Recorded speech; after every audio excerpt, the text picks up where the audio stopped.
من قلب الرشيدية إلى منصات العالم، شباب مغربي يصنع التاريخ بابتكار يغير قواعد اللعبة.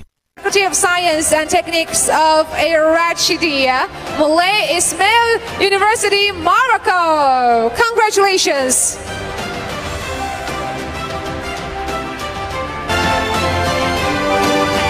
مرحبا بكم. اليوم نحتفل بإنجاز مغربي مذهل يضع المغرب على خريطة الابتكار العالمي.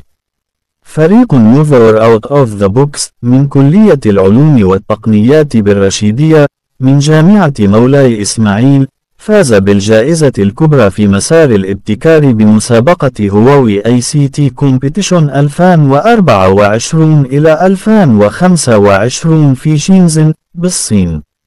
الفريق المكون من أيمن أمقران، مريم حساني، وإبراهيم المرابط بإشراف البروفيسور يوسف فرحاوي قدم مشروعا ثوريا يحمل اسم نوفور.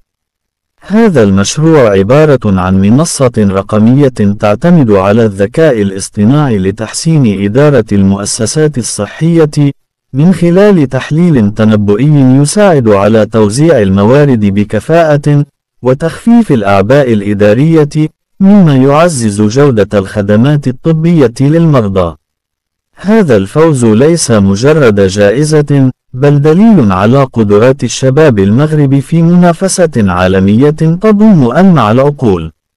المسابقة التي نظمتها هواوي شهدت مشاركة آلاف الطلبة من مختلف الدول، وتأهل المغرب ب3 فرق، لكن فريق نوفور خطف الأضواء بفكرته المبتكرة.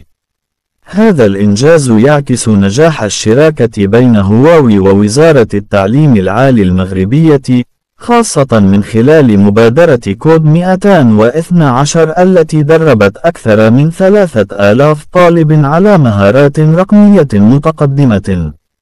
تحليل سريع. هذا الفوز يبرز 3 نقاط رئيسية. أولاً، قدرة الشباب المغربي على الابتكار في مجالات حيوية كالصحة. ثانياً، أهمية الاستثمار في التعليم الرقمي لسد الفجوة التكنولوجية. وثالثاً، دور الشراكات بين القطاعين العام والخاص في تمكين الشباب. هذا الإنجاز ليس نهاية المشوار، بل بداية لمزيد من الابتكارات المغربية التي ستغير العالم.